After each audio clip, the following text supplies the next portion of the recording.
never bang. All the Mars and cars now, with your bag it up. Light up my card with a sweet one bliss. Someone flips me a bag it. So, it's another one. It's another one, yeah. It's a full strand, yeah. Oh, it's another one. It's another one, yeah.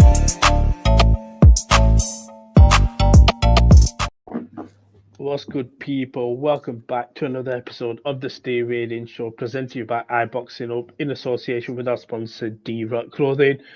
I'm joined first time for the year. You know, we're really, how are we? Listen, man, doing all right, man. Good year. Well, hopefully a good year ahead. So we keep going. How about yourself?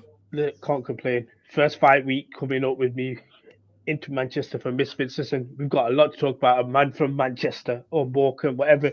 That's going to be our headline. But before we go into it, here's a quick little promo from our sponsor.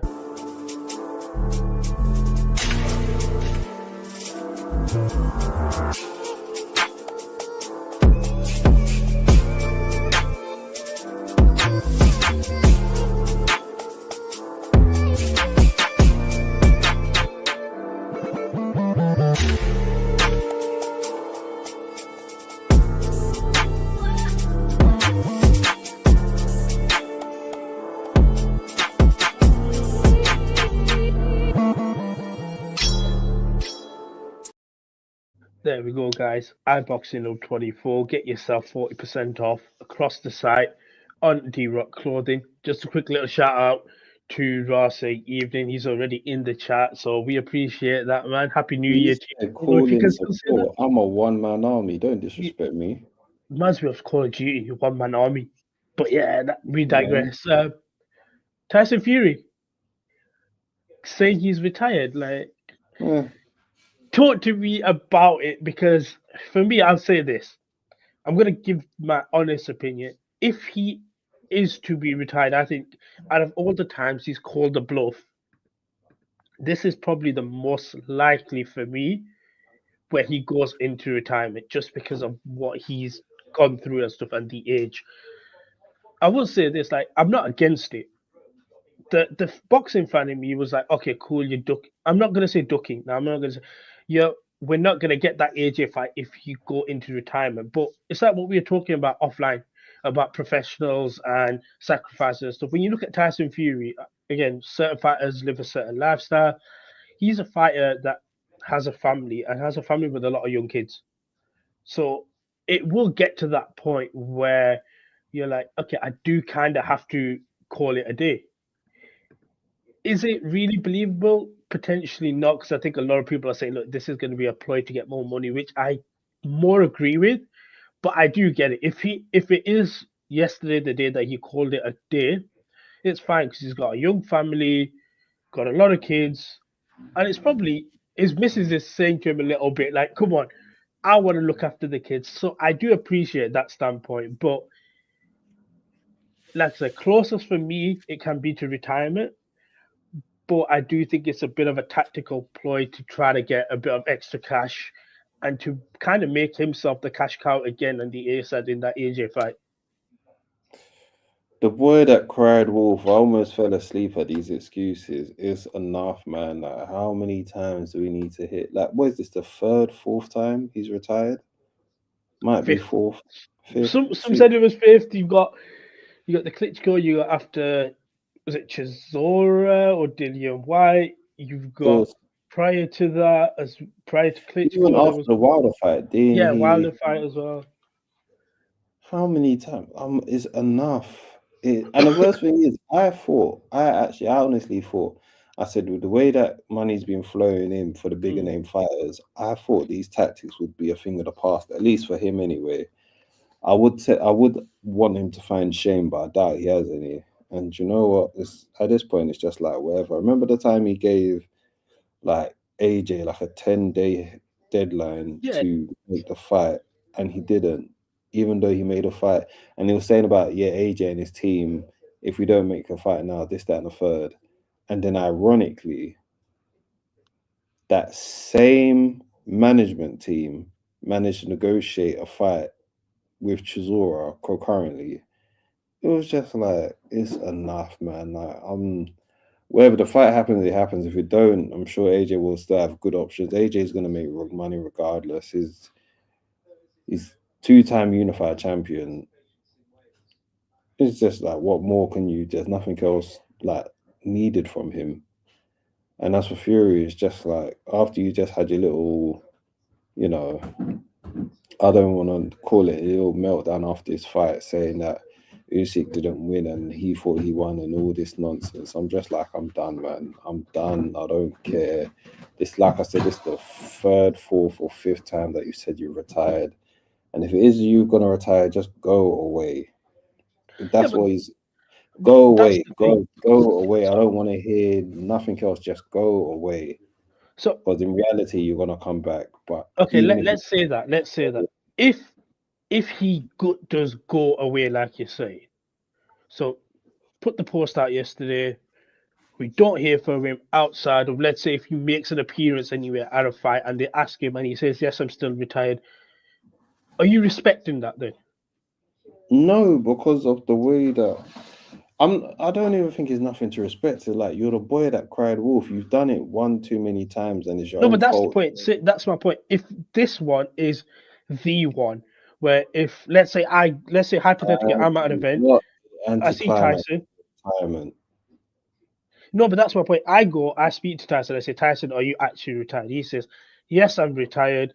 And then if I question him, said, what about AJ fight? He turns around and says, no, I'm retired. Keeps that for a year at the very least, where he's consistent with that. What's your thoughts on that then? Because what time point is there where we can say, okay, he's officially retired? Because look, we see it with fighters. They say they're officially retired. They come out of retirement. So, but there's a difference though, because some people, there's some people that's genuinely like, at the time, I'm retired, and then that itch to compete comes. But I think there's a difference between when it's like, you genuinely feel like I'm retired, and then you come back because you get the itch. Whereas Tyson Fury, it's just like, it's just another Tuesday. It's just another Tuesday. That's my point. What's the time span? What's the time span versus... The time span is, if AJ books another fight and this guy doesn't chat rubbish whilst AJ's fighting, okay, then I'll believe him that he's retired. But so let's say AJ fights in 2025. Yeah. He fights one time in 20... Because I'll say this, I don't think AJ is going to fight more than once personally. But let's say he fights one fight in 2025. That's he very goes crazy. through... What, that AJ doesn't fight in 2025 or... No. To say once, and unless... Nah, that's crazy. There's no way that AJ fights just once in 2025. The reason I say that is, if I look at the pool of heavyweights, and we've talked about it a bit in terms of the new gen, the old gen, and where AJ fits in there. Obviously, he's on the older gen. The new gen, I feel, are too scary to fight him because of what... Personally, if you want me to be honest, I think the newer guys are quicker, faster, sharper, got a bit more power than him, and which is fine because he's older. And I don't think they want to put a risk, say Martin Bucoli pops up, you want to take that risk. But let's say AJ fights, and that's where it limits his options. If AJ fights, let's say July, you don't hear anything from Tyson throughout the build-up. He gets through the fight. Do you then look at that and say, okay, we can appreciate that retirement, but then if you get a call out from AJ or Eddie, give it a year. Let's say give it a year.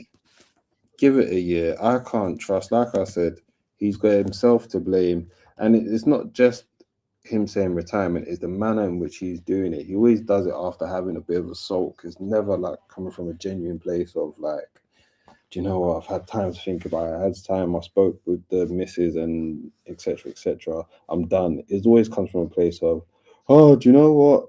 I'm retired, and then it's as genuine as him saying he's going to give his purse to charity. Like I don't want to give this too much energy, because we know what this comes with. We've seen the whole drawing him out, and it's just, shut up, just go away. Like I said, I would say this is the first time I'm really looking at it. I'm like, okay, Tyson's probably calling it the day, but again, I know as well, if or when the murmurs start coming, he'll Mm. talk about it. He can't help himself. I will say that. I don't think Tyson could help himself if somebody pushes it about it. He'll talk about the money and stuff. So I do see that. I'll go a few little comments from Raw. He's coming in and saying, this is a strategic bench tactic. Let AJ get more miles on the clock against McCauley and Wilder, for example, and then fight him. To be honest, I don't see a McCauley fight. Absolutely not. The I only fight I wouldn't see want is to see Wilder. that. Yeah, Wilder's the only one to make at this point. And if Wilder is when they Fighting said in it, April. apparently, well, here's where it gets tricky, because he was meant to fight on the BLK Prime card that Haney was meant to fight on, and if Haney skips that fight and goes straight into the Ryan Garcia one, then I think I hope Haney takes that tune-up fight. I think it's good for him to take up that tune-up fight, and if he does, then let Wilder let's see if he's got something in him still, and then you can do a Wilder fight with AJ midway through the year per se. see this. I'm kind of with that. I think Haney may take a tune fight. We'll talk about Haney Garcia soon, but like I said, I'm just of that mindset. When I look at the pool of heavyweights, we can officially separate the class out. We can separate the new boys. We can separate Usyk and Dubois to a standard because they've got the belts, and then you've got basically Undertaker, HBK, Shawn Michaels.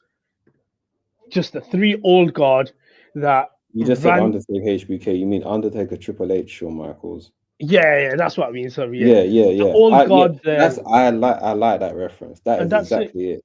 Yeah, that's literally that. That's the old guard that's there. Where listen, that's the only people that should be facing each other. Out of those three, I don't want to see them fight no one else, unless I know AJ might want to go for a belt or two, but you don't need to.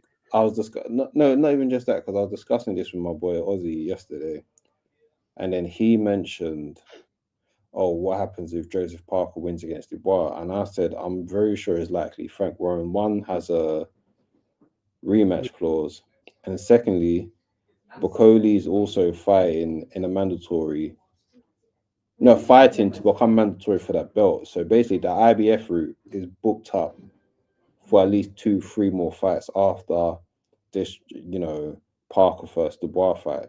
So if that's the case, the IBF route is a no-go. And then all the other belts, I'm not too sure where he ranks to. The only route or option I see, I know like Eddie's going to push the fact that we want the winner of a Dubois Parker. Don't see that happening. And we'll talk about the card a bit, is the winner from Zhang and Ajit Kabayal. One of them two, just as a tune-uppy type of fight. And that would do all right. Do you know what? Yeah, that is actually a good shout, because AJ would be able to draw one of them out. Yeah. To get there. Here's the only thing though. If Usyk still has the belt, no one wants to see a third AJ fight. Do you know what's funny? And I'm team AJ. I was gonna say, you remember? I don't know if you remember if you were doing an iBoxingHub or we are doing it on our own channel at the time. You said AJ 3.0, bring on Usyk. I remember you saying that. Listen. Here's the thing. I will still stand on what I said. I thought it would be different, and it wasn't. It still hurts to this day. It's still Team AJ regardless. Bang your doors regardless. But AJ 3.0, I don't know if AJ 3.0 takes out Usyk, and that's okay. But like I said, still unified, two-time unified champion. Everything he does at this point in his career is a bonus. It's a bonus. It's him looking to go out in a dignified way. I'm sure he knows he's in the twilight part of his career, and he just wants to go out in a dignified manner. And kudos to him, much respect to him. I just hope that he picks the right fights. I don't think there's no need for him to be coming up against people that's taken less damage in this game. So like when people are saying like the Coleys and all these up and coming heavyweights, there's no need for him to take fights like that at this stage of his career, unless it's for a belt. if it's not for a belt, fight people like you said, HBK, Triple H, Undertaker, fight people in your generation and close off those chapters. But there's no need for AJ to be fighting up and coming, especially I think the Dubois fight was the key indication for that, because that's where it let me know, like, all right, cool, this is actually where we're at. He shouldn't be. I don't want to see him fight no other up and comers like that. Close off your generation, call it a day, and then yeah, You've got a friend totally back in the agree. day, friend of the channel, Stevie's back as well, saying, "Good evening, gents. AJ versus Wilder Summer 2025. Let's go. Big up the iBoxing family." Come on, always Listen, love. listen, I've said this so many times. I need Deontay Wilder in the UK. Like, I need to see. Does it happen I in the UK? don't I don't know. know. I don't think so. I don't know if that fight. Here's the awkward situation. Unless they do it in somewhere like Cardiff, that fight isn't big enough to do Wembley at this point. Do you not think AJ Wilder? Nah. Do you know what? I've said this, and I'll say this in a way. Unfortunately, I'm gonna say it in a way that makes us come off as second class, and not in a bad way. Mm. But okay, 1A, 1B class. I think when an American of any value or name fights in in the UK as a one-off, there's something about it where it's like the UK fans are gonna rush to it. Whether we want to say that UK is better than the UK I boxing or get. Do whatever, you know the only but there thing is is? something about it. Like we saw Devin Haney at the gym, right? Yeah, Shakur Stevenson, the fans come out for him, even though he probably gets less attraction in the US. In the UK, if he says, "Man, I'm fighting in the UK," I promise you, yeah. they'll be able People to come out, hike the ticket but the prices thing is, for him. here's the issue though. Those guys still have shine to their name. While on the other hand, Wilder, Wilder's got this that is what I was saying heavyweight about the aura. tricky thing about AJ and Wilder, because AJ is at a point where it's just like he's beyond doing the O2. Yeah, He's beyond doing the O2. But then the number difference between the O2 and Wembley is too far a gap. So I don't know. Like I said, Wembley might be the next big thing, or it might just be a nice Saudi bag for both of them to collect. And I wouldn't even mind it happening in Saudi at this yeah, point, I've because said that. I feel like the shine's gone away from the fight. And in all honesty, the only big UK fight we want now is AJ versus Fury. And if it's not AJ versus Fury, AJ go to Saudi and collect that bag, because a lot of these UK fans don't put enough respect on his resume and his profile. So guess what? Yeah, go to Saudi and they can appreciate the good times that we had in the past. But I don't. I would. If it was if it would be in the UK, it would be nice. But I don't want it. I don't want it bad enough in the UK. I don't need it in the UK. If it happens in Saudi, so be it. Go get paid. I'll say this: I wouldn't be able to go to the event because the UK fights are expensive. What I would like is, I guess, some media events in the UK because that's when I can attend. I can attend there and then do my piece with Deontay Wilder. But I do feel like if Tyson's done his thing, just bring it. Just bring both of them. Look, AJ. I think internally he'll say the outward stuff that I'm looking for Dubois to a point, but I think internally him and his team realistically know that's not a herd we need to go over again. Let's just look at the guys within our particular age gap. Let's sign off with a couple more fights. And yeah, after that, we call it a night. And I've said that before. I think the best curtain raiser for all guys is have AJ, have Fury one on one, done and dusted, and shake hands and leave together if you need to. I don't know, have Deontay Wilder standing there with them in the background. Like I fought you both as well. Listen, man. Bring me Once that cinema. again, I keep on telling you this, and I will not stop saying this. In the words of Adrian Broner, take the L out of lover. It's over, brother. Like it's gone. Trust me, just trust me. Just trust me It's on Deontay gone. Wilder. We Let have it we have go. we have Deontay Wilder 3.0. Just trust me. Just trust me on it. Deontay Wild, listen. we've already had a big, discussion on this channel just on Sunday. Check that out if you didn't. Check the roundup from last Sunday. Deontay Wilder's best win is against Luis Ortiz, who was getting beat up against. Anytime this guy came up to decent opposition, he lost. And that at least was him with more energy in his system. That We'll see. second Tyson fight, sorry, the third one took his soul, and he's not been the same since. He hasn't. He hasn't. He hasn't. He hasn't. And it's But just like he we will. can't. We're going off of the fact that him and AJ would garner attention is more going off of past glory Yeah, 100%. It's a past from glory probably, fight. you could even say past glory from pre-COVID times. Yeah, it's a past glory fight. Fury and Joshua's a past glory fight. It is, and that's fine to acknowledge it and understand it. But I still think it will do a reasonable amount of attention where it will lock eyes on people who want to watch it. But talking about wanting to watch the press conference to kick off the best card, I think Eddie Hearn described as the best card of the century. Everyone's hyping up, and to be honest, it is because there are 50-50 fights. There's stars on there. There's guys on there. There's three genuine world title fights. There's guys on there that are mandatory for certain fights to put themselves in position for fights.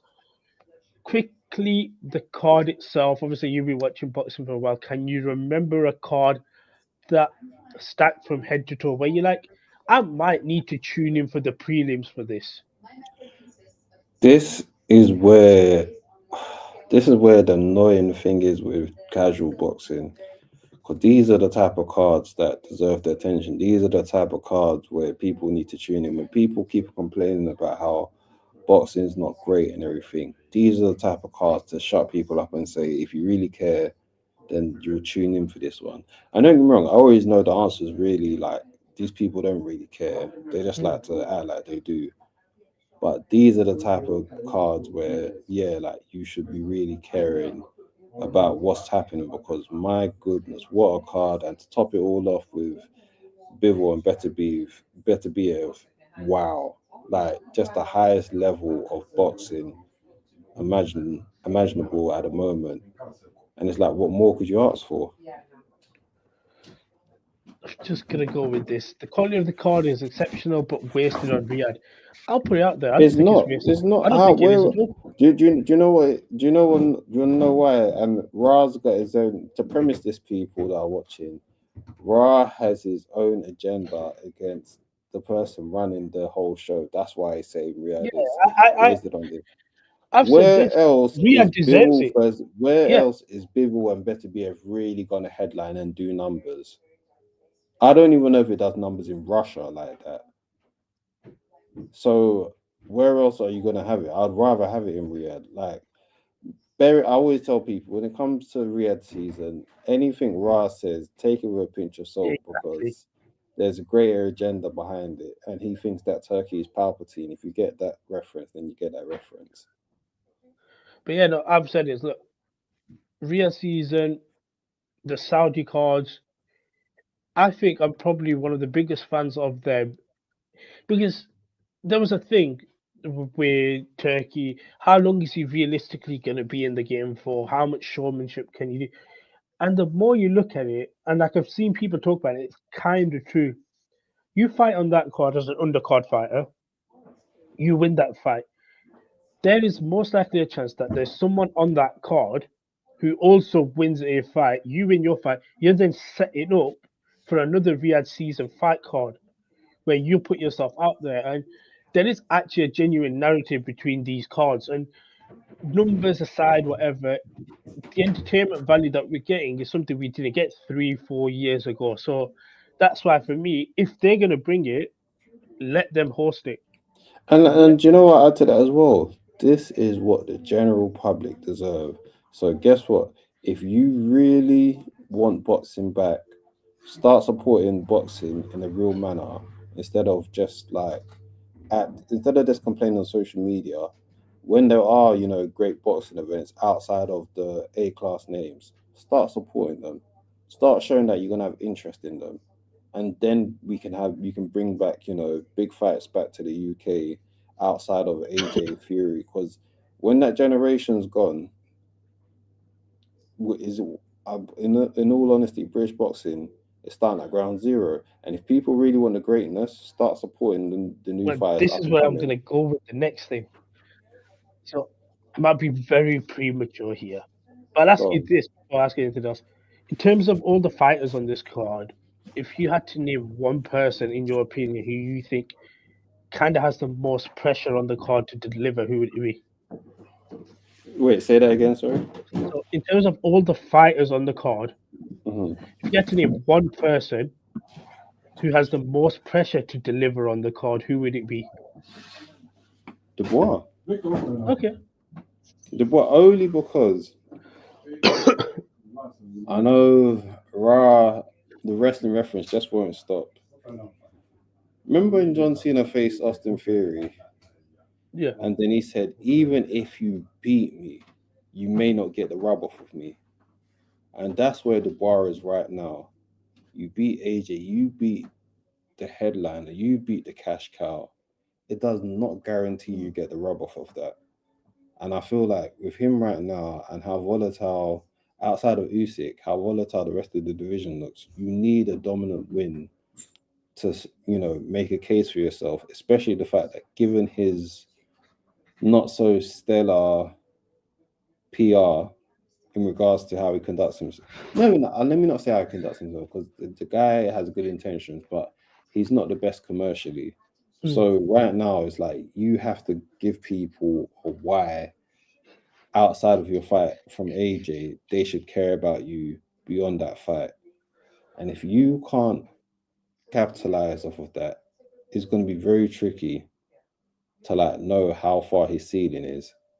Especially like I was just saying, we're in a stage where the big, pay-per-view heavyweights of the UK are in the twilights of their career, being AJ and Fury. Who is going to be next? I don't know if Dubois carries that title, and even if it does, now you've got to give people the reason to tune in. So I think this is going to be very big for Dubois.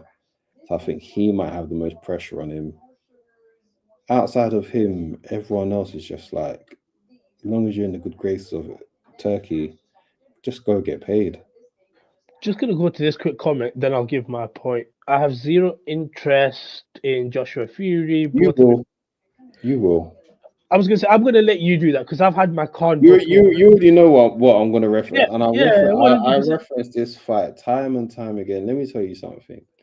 A few years back, Abbas kept on going on about Kell Brook and Amir Khan, and I kept on telling him, I do not care for this fight. I could not care less for this fight.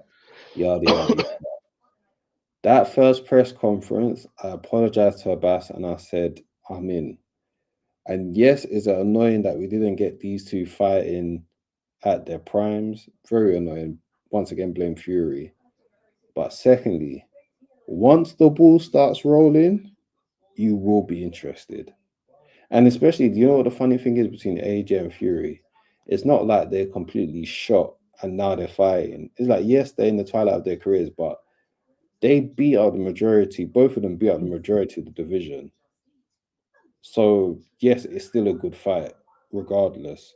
It is still a good fight because even in both of their losses to Usyk, it was good spirited fights. It weren't like a total domination where actually no, the second Fury fight was.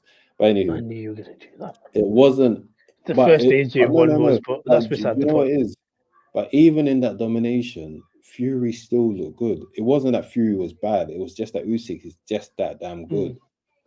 So them two fighting each other now, it's not like they're coming off losses to people they shouldn't be losing to, etc., etc. It's like, and this is what I like about what Turkey's doing. He's restoring the feeling of great fighters are going to take losses. You take your L's, you get up, you dust yourself off, and you come back again.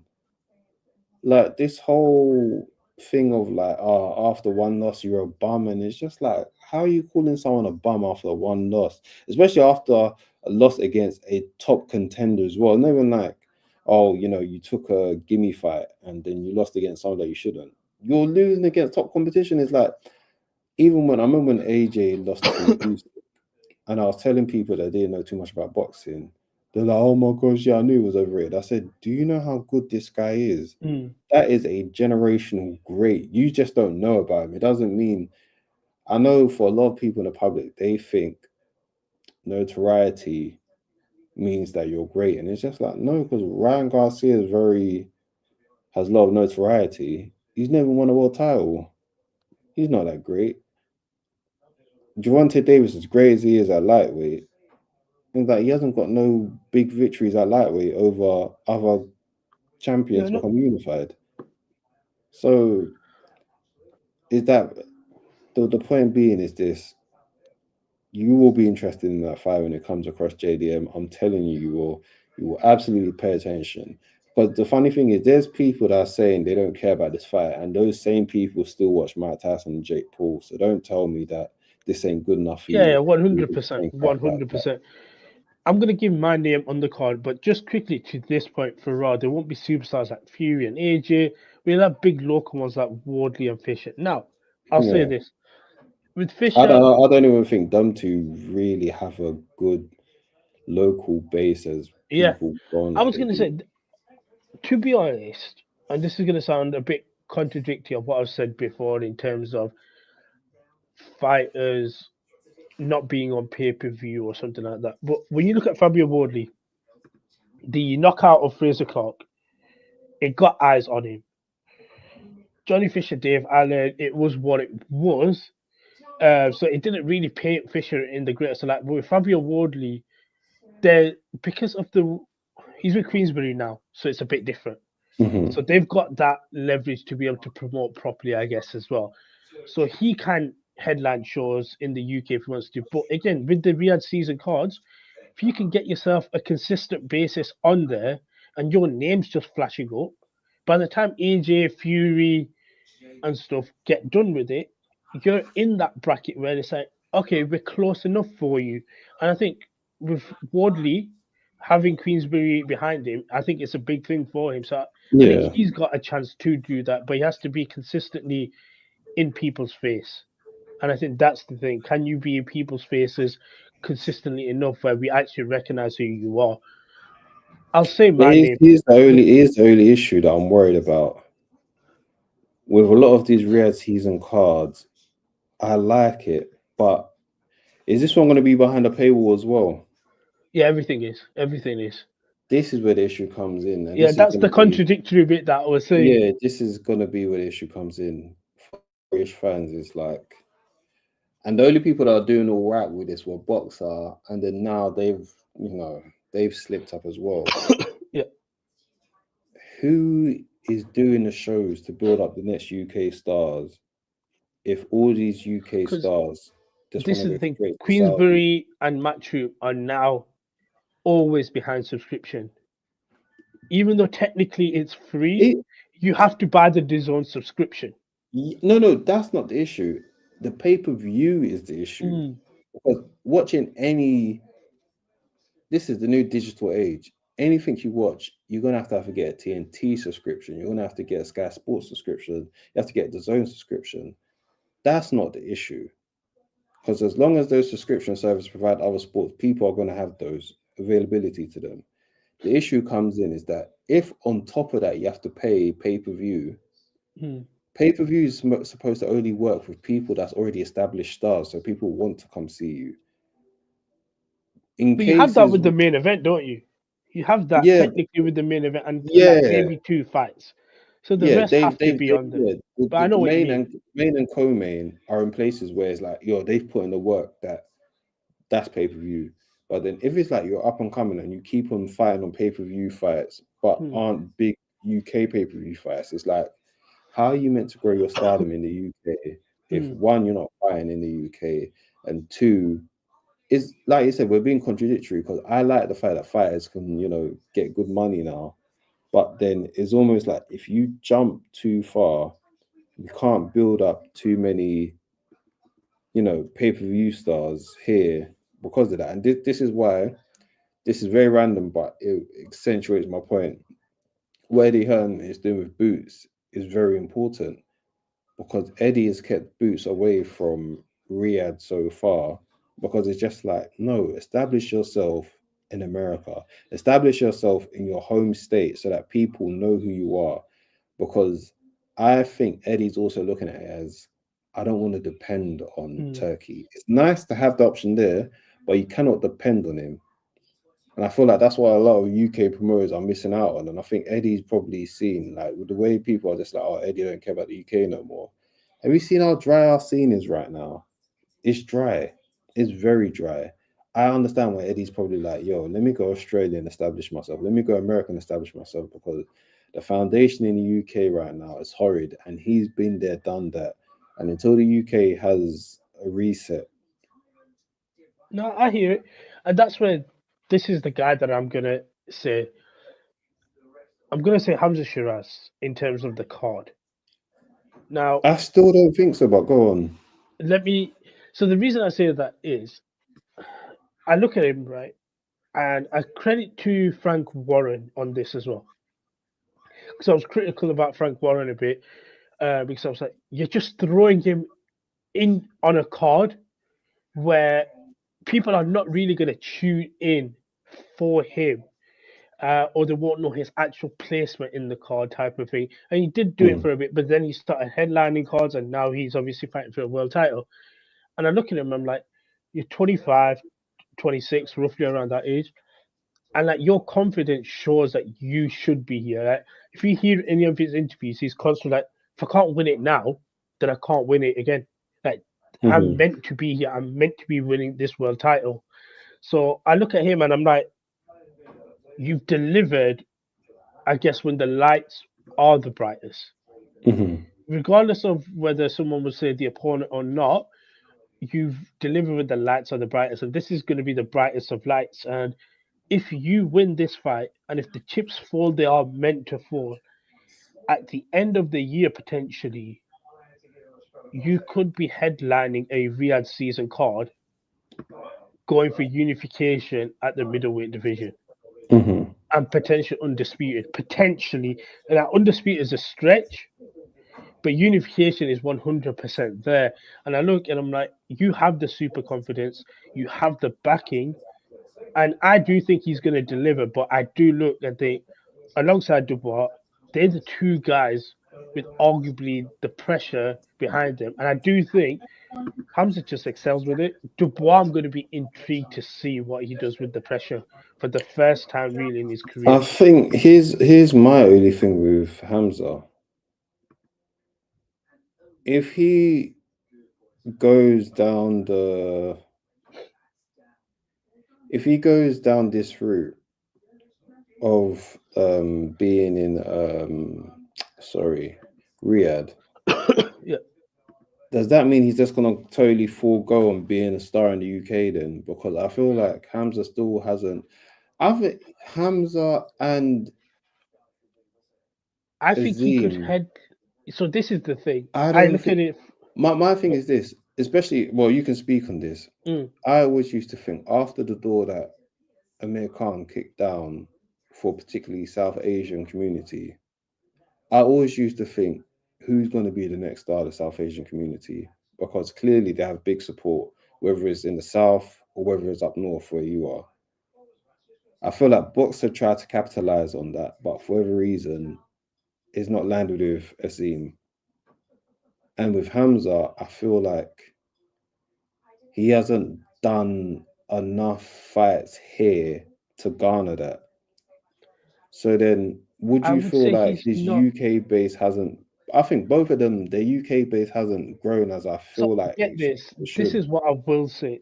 So it's so weird because when it comes to Hamza, I do think he's got the following, but not as strong as you. I do kind of feel that. But you got to realize with Hamza, he trains in LA. He lives out in Yeah, LA. Now he's in Dubai. So that disconnect from the UK, again, I'm speaking just from where I am, not necessarily yeah, that no, that's fair. Yeah, it's there already. That yeah, disconnect is there. The South Asian element is still there because when he wins, they play Dil Dil Pakistan anyway. yeah. That's there. But when he wins a world title, there'll be still that connection. But I do get it. It's never like it was with Amir Khan. And you got to remember, Amir Khan essentially became a bigger star in Las Vegas, but it was a thing where he was fighting in Birmingham, fighting in Liverpool, fighting in Manchester, and I think because of the platform that Hamza's been given now, he's excelling at it. But I do think you're not going to see him headline many UK shows Yeah. because Turkey's just going to want him. He's going to be like, if you want to fight twice a year, I'm going to put on probably 4 to 5 Riyadh season cards. You're going to be part of the two. And his duty's going to be there more than it probably is going to be in the UK. Like I said, because he basically lives out in LA anyway, there was always that thing that he's drifted that way. But that's not in a bad way. That's just where he's focused. I'm sure the community he's from in the area in London has a strong connection to him. But I think it's just that. I think that because he has lived out in LA and stuff like that, maybe people say that the core base isn't there, but it's just one of them where I can only speak as a northern guy. We just had that with Amir Khan. It was like, that guy's just one of us. His But do mannerisms you are also just like think one it's of us. because Amir? Well, here's my thing. Do you also think it's because Amir Khan was northern that Yeah. he had a bigger base? I don't know. I grew up in East No, London. I go with that. And Like I said, I thought that there was a big enough South Asian community in the south of England for someone like Azim to capitalize on. For every reason, it's not connecting. Whereas Amir you got to Khan, think when you because come there's to a the big UK. Let's take the north, Manchester, Bradford, just them two on their own. Birmingham, Sheffield, Sheffield, Birmingham. yeah, You've got 3 out of the 4 cities towns are heavily Asian connected. Then you got populated, your yeah. Bolton and stuff like that, and then even smaller communities.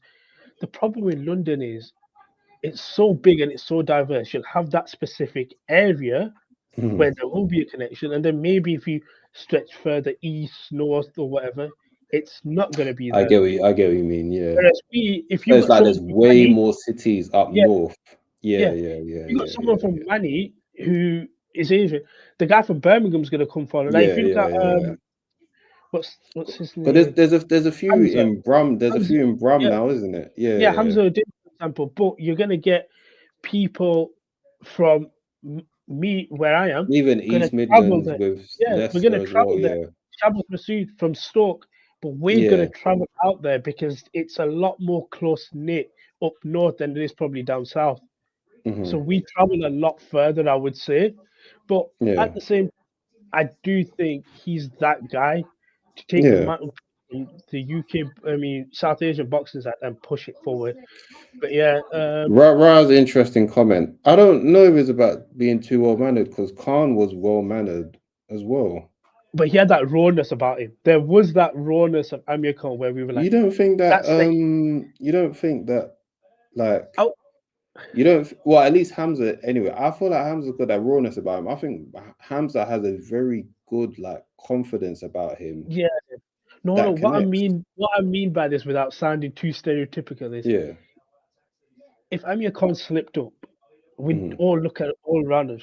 That's the Asian in him that slipped up. Oh, okay. Yeah, Do you yeah, get what yeah, I mean? yeah, Like yeah. Okay. Yeah, that yeah, yeah. mannerism that we can Mhm. identify, like, yeah, that's the Asian in him. But Yeah, without yeah, sounding too stereotypical, we don't see. But that's fine because I think they're more polished. I do think that these yeah. guys are a bit more polished with that. Oh, Azim especially is very polished. But that's not a bad thing. Very polished. It's not a bad thing, but I get what you Yeah. mean. Like, it's like, what's the real you like? Because it's just But you like, see that yeah, I think on socials more than you see it yeah, outside. of course. I Yeah, think yeah, of socials course. allow that. But yeah, with Amir Khan, because like I said, he was what 17, won the Olympics, just a normal lad from Bolton. Yeah, That rawness is always going to be there. Where you slip up, we hear it in your accent. We're like, God, this yeah. guy's one of us at the end of the day. Let him get away with slipping up or whatever. So Mhm. I think that is something that might not be with the new guys, but it's still there. Like we still support them and stuff like that. So that will always be there. But yeah, for now, I would say this, and this is gonna sound ballsy. I'm putting it out there on 14th of Jan. By the end of the year, if the chips fall the way they're meant to fall, I would say Hamza Shiraz is a top 5 pound for pound fighter. I'm Let's putting Let's bring no stop. Promise you. Let's bring it back. Let's Well, bring it it back. depends. I'm gonna say this, it depends on Let's what bring we it are back. gonna do with top 10. Give me top 10. No, let him get a world title first. Yeah, that's what I Get mean. a If world the title, chips then fall, unify. games that I mentioned before. If okay, this is my only thing with that as well. I know We do get excited. We do get excited. his next fight is meant to be against Adama, isn't it, for the WBC? So Adama for the WBC. Then Yanabek said he'll unify with him after that. I want Denzel Bentley to get one more shot at Yanabek. Okay. I want Denzel Bentley to get one more shot against Yanabek, only because when Yanabek was doing He's the Boogeyman, Denzel went against him in 2 weeks' notice, and he put a good shift on himself. And Denzel, you never know, like with him, what type of Denzel you're going to get on the night. But for me, it's just like, do you know what? Especially where he's in his career, Frank, do the right thing by Denzel. Get him. Yanabek's always complaining about he doesn't have opponents.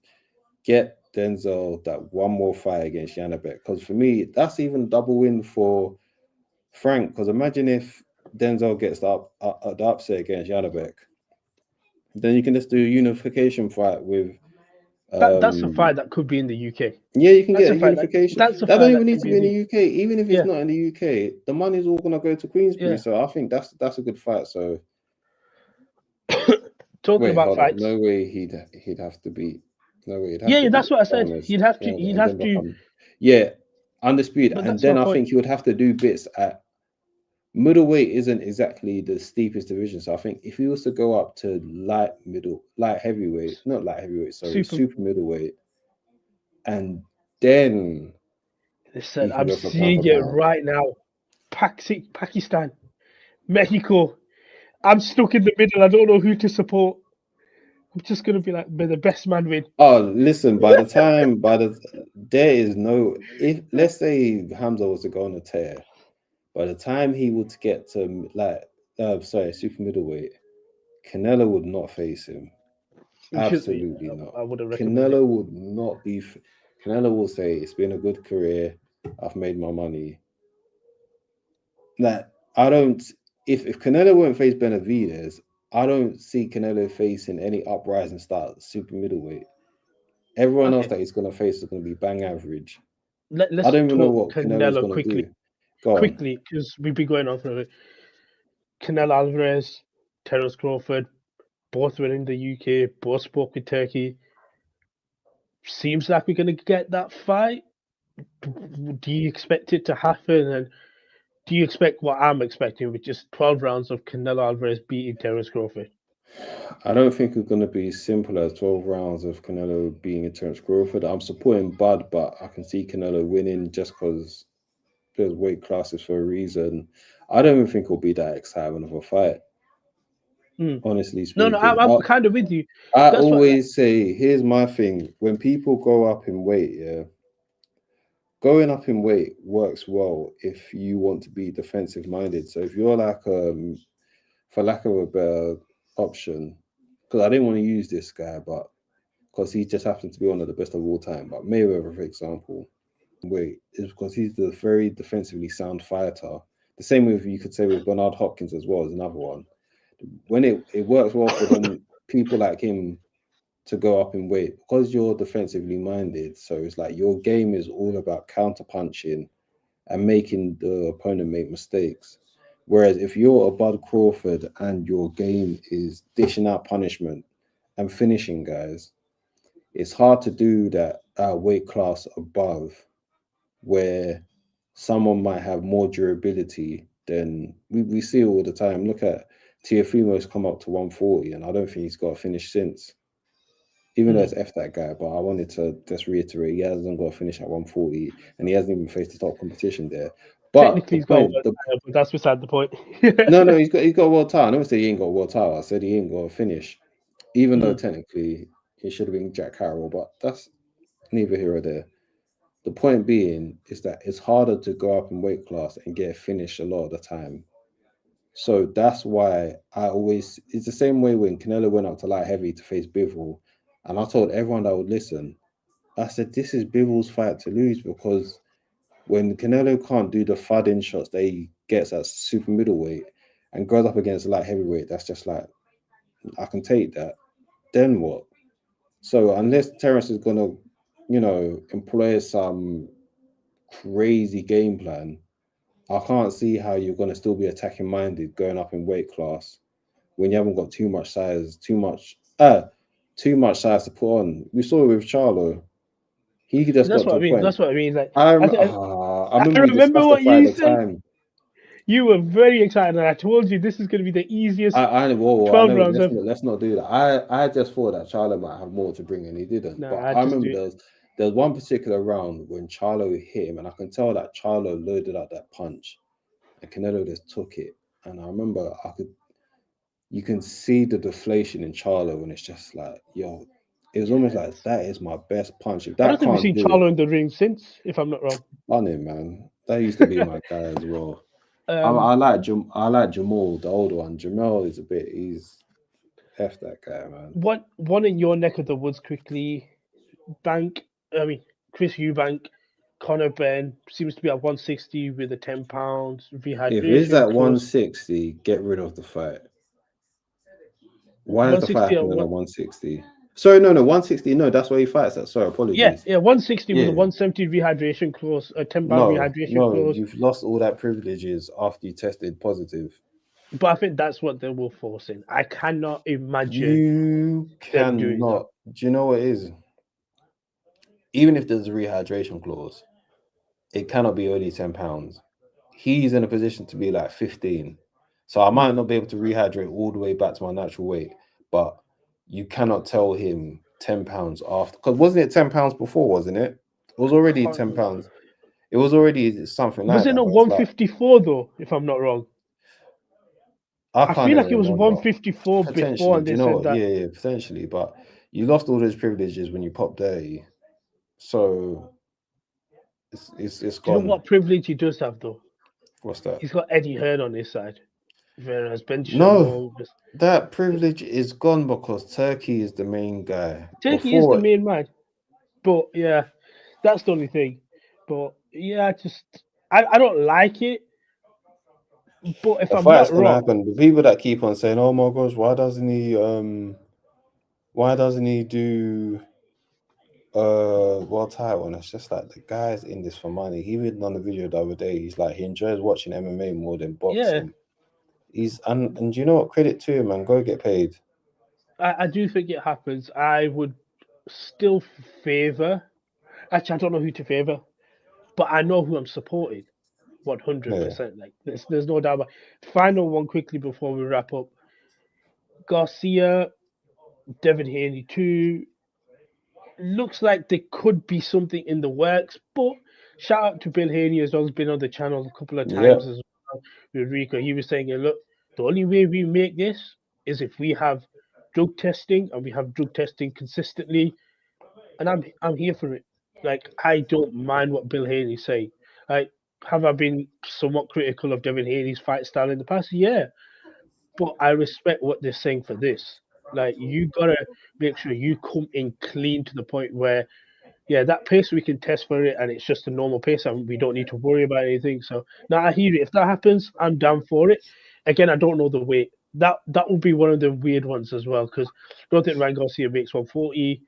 They'll probably have to use some form of catch weight in there It as has to well. be 147. Mm, I don't like I mentioned before. I don't think that Ryan Garcia. I don't think he's ever made 140. Even when he was supposed to fight at mm. 140, he's had catch weight the whole time, and I feel like Devin Haney is in this weird space where it's like 140. He's also a grown boy, so then I feel like 140 is still a struggle for him.